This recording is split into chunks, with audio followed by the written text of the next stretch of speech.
Chinese and U.S. leaders met to discuss trade and other issues. Shenzhou 21's crew ready for a Friday blastoff.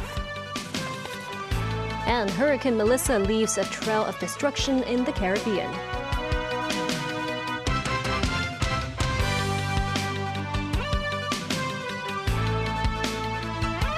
President Xi Jinping and his U.S. counterpart Donald Trump have wrapped up their meeting in Busan, South Korea, that lasted more than 1.5 hours. According to state media reports, Xi said both sides have reached consensus on trade issues and that he's ready to build a solid foundation for bilateral ties. Trump also announced lower tariffs on Chinese imports and said he could sign a trade deal with China pretty soon. Danny Zhou has a report. The highly anticipated sit-down between the presidents of China and the United States has been a long time coming. It's their first face-to-face meeting since Trump's return to the White House and is expected to mark a breakthrough towards soothing tensions flared up by Trump's trade salvo. Xi and Trump shook hands before the meeting began at Gimhae Air Base in the South Korean port city of Busan this morning. Xi said under their joint guidance, the Sino-US relations have remained stable on the whole. He told Trump the two countries should be partners and friends and stay on the right course.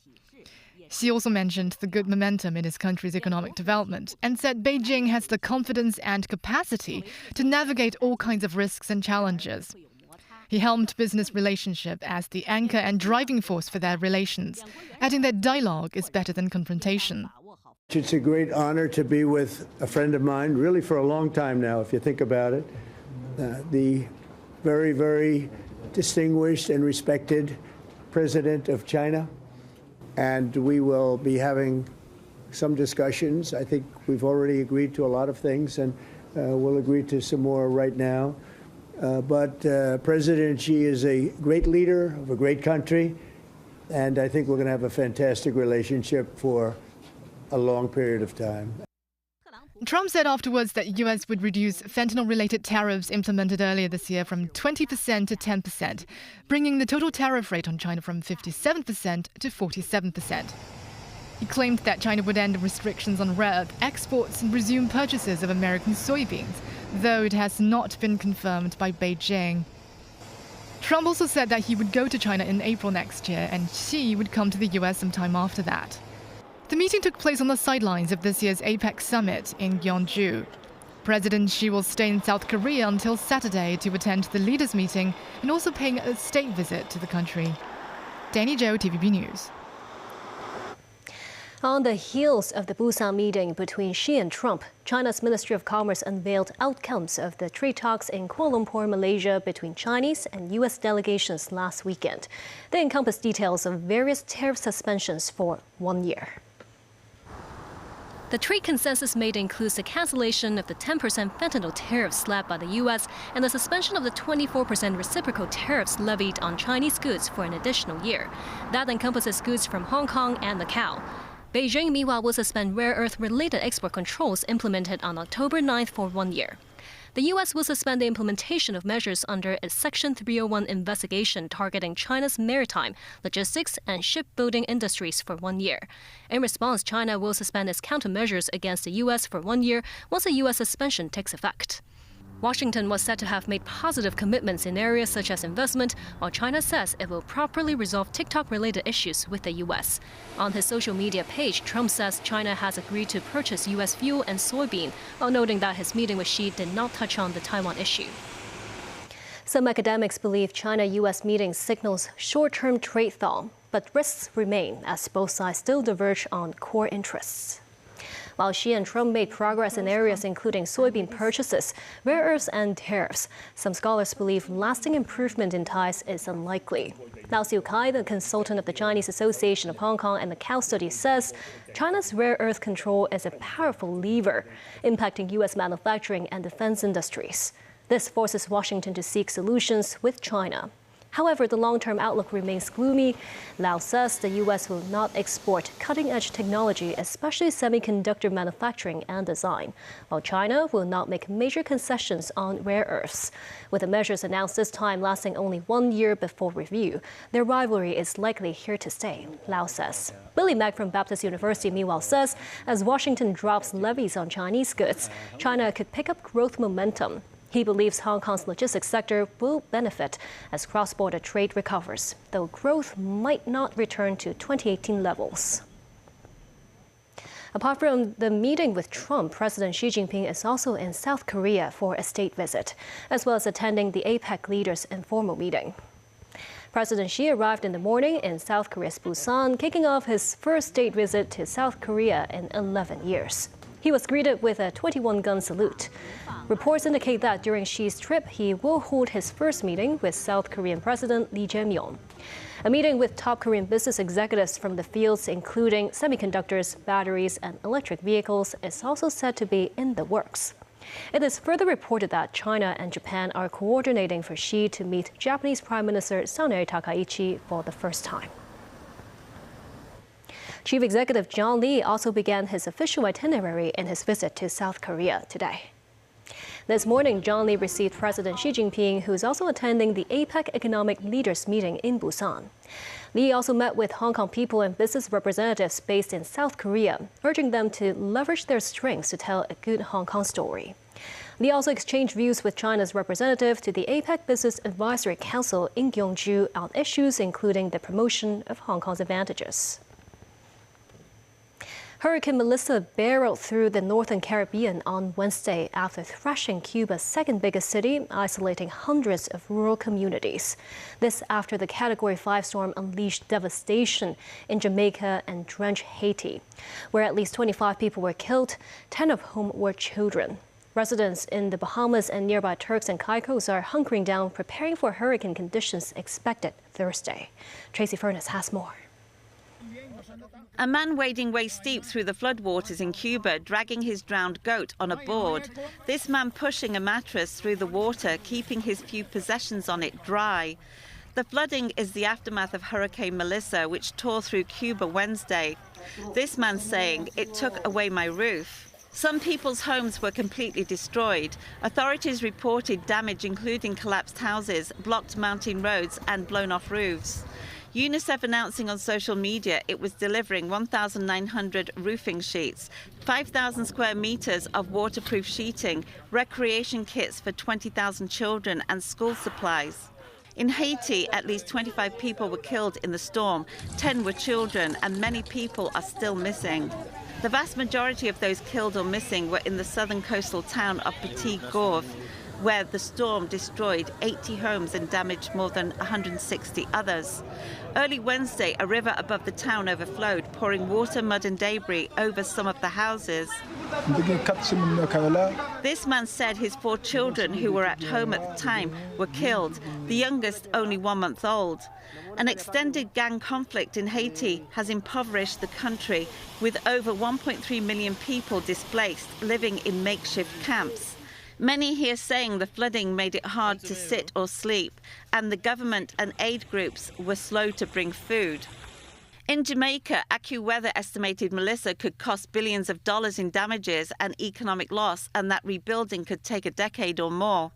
As Melissa churns towards the Bahamas, people on the southern islands have evacuated to the capital, Nassau. We are here at the international airport. We are accepting in evacuees from the southern Bahamas. They're coming on various flights. We have had about 3 flights in so far for the day, and we expect at least 4 or 5 more residents that will be coming in. Tracy Furness, TVB News. And still ahead, hundreds died in a Sudan hospital massacre. Russia claims a new weapon can swamp cities with radioactive tsunami. And a new exhibition to showcase Egyptian artifacts.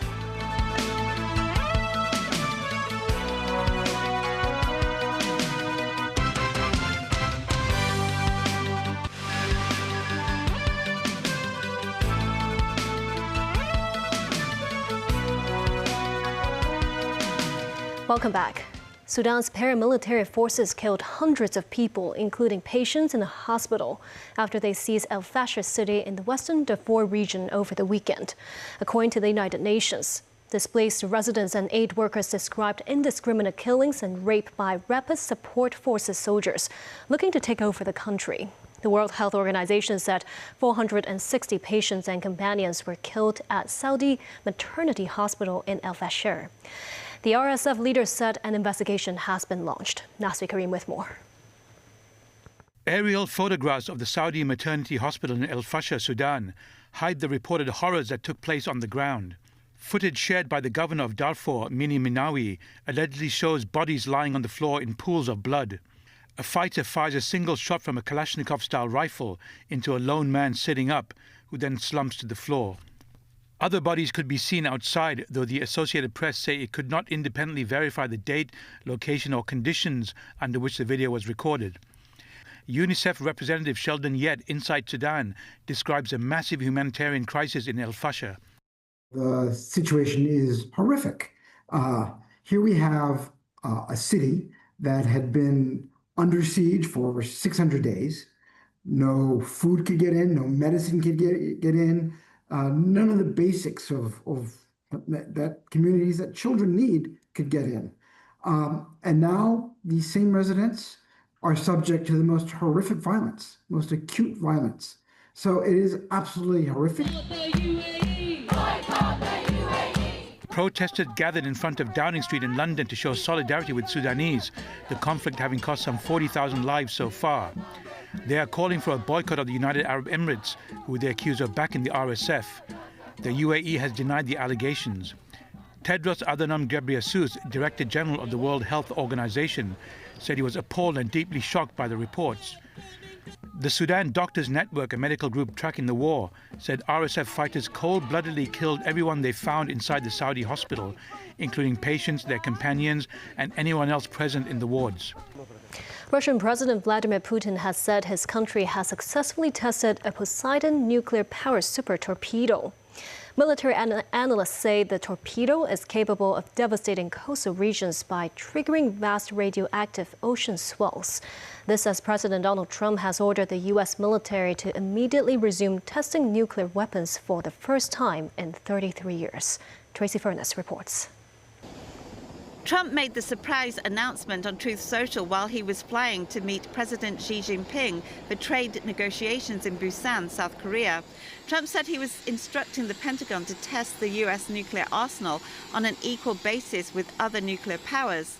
This was announced hours after Russia had claimed it successfully tested a new atomic-powered and nuclear-armed underwater drone Tuesday, which President Vladimir Putin announced on Wednesday, declaring the new weapon can't be intercepted, Poseidon's torpedo and Burevestnik missile, in a 2018 State of the Nation address, along with several other prospective weapons, declaring they would be able to dodge air defenses. Tracy Furness, TVB News. China's Shenzhou 21 cruise spaceship will lift up at 11:44 p.m. tomorrow from the Jiuquan Satellite Launch Center. For the first time, the mission will bring mice into space for scientific experiments. Astronauts of the Shenzhou 21 manned spaceflight mission Zhang Lu, Wu Fei, and Zhang Hongzhang met the press in Wentian Pavilion at the Jiuquan Satellite Launch Center. 49-year-old Zhang Lu, the mission commander this time, is a veteran astronaut who flew on Shenzhou 15. He says being able to represent the nation again after 2 years fills him with excitement. And since completing his Shenzhou 15 mission, he has returned to high-intensity training with the mindset of a student. 32-year-old Wu Fei serves as a flight engineer, while 39-year-old Zhang Hongzhang will be the payload specialist, both making their maiden spaceflight. Wu, being the youngest member of the Corps, says he feels very fortunate about the assignment. Zhang says they are undertaking research that earlier generations could only dream of. The crew will stay aboard the space station for 6 months and carry out 27 experimental and application projects.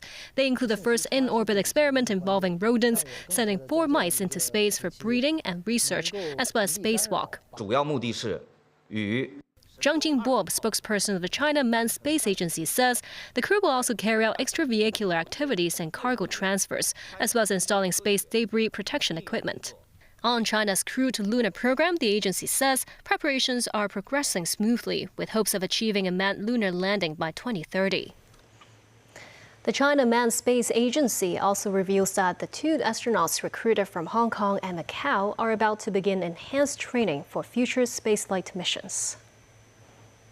The 2 Hong Kong and Macau astronauts are now training alongside other space crew members. The China Manned Space Agency says the pair have swiftly integrated into the astronaut team, with various aspects of the work progressing smoothly.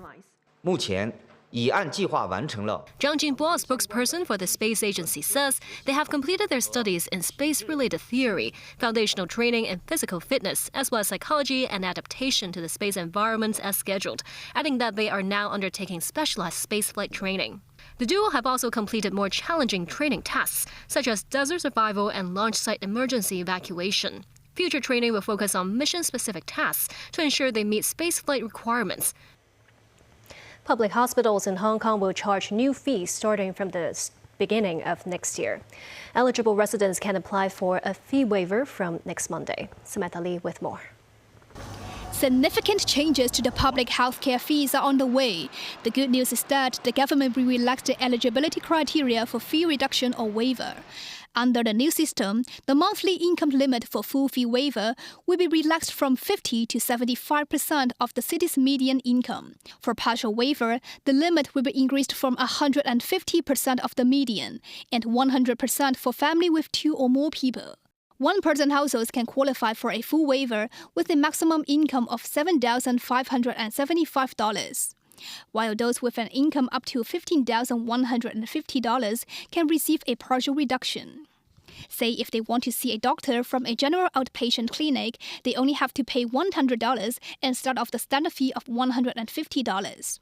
The access limit will be aligned with public housing application levels at $291,000 for one-person households. The authorities anticipate around 1.4 million people will benefit from the revamp, up from the existing 300,000. To expedite application process, the government doubled the personnel assigned to the medical social services unit of each public hospital. Priscilla Poon, chief manager of the hospital authority, noted that if applicants bring all relevant financial documents, social workers can generally issue them a certificate within the same day. For applicants who have yet to complete the assessment process but require urgent treatment, they will be granted a 3-month conditional waiver after signing a declaration of their financial conditions. Samantha Lee, TVB News. The Hong Kong Palace Museum will present a collection of over 200 ancient Egyptian artifacts next month. As a prelude to the Ancient Egypt Unveiled, treasures from Egyptian Museum's exhibition, 3 significant statues were earlier unveiled. Sunny Chan was there. With careful precision, workers unveiled the ancient countenance of Pharaoh Merneptah of Egypt's 19th dynasty, removing protective wooden panels and safety harnesses that had shrouded the monumental piece. Crafted from solid granite approximately 3 millennia ago, this magnificent statue rises nearly 2.5 meters and weighs in excess of 1,700 kilograms. Under the meticulous supervision of museum curators, the crate was ceremoniously unboxed, allowing staff to gently ride the colossal figure, restoring its regal striding posture to full grandeur. Joined by 2 other Egyptian goddess and princess artifacts, the royal effigy made its debut in the Hong Kong Palace Museum's public spaces today. Museum authorities have implemented specialized protocols to ensure the preservation and security of these priceless cultural treasures. Curated in collaboration with the Supreme Council of Antiques of Egypt, the showcase will feature 250 exceptional artifacts, including a remarkable sculpture of the legendary young pharaoh Tutankhamun. Notably, several pieces will be making their inaugural appearance beyond Egypt's borders. In light of recent security concerns raised by the incident at the Louvre in Paris, institution officials have thoroughly reassessed and enhanced protective measures throughout the exhibition spaces. The exhibition will officially open its doors on November 20th and will run until August 31st next year. Visitors must purchase a special exhibition ticket priced at $190 for adults and $95 for children and elderly. Celine Chan, TVB News. And that's the news. Thank you for watching.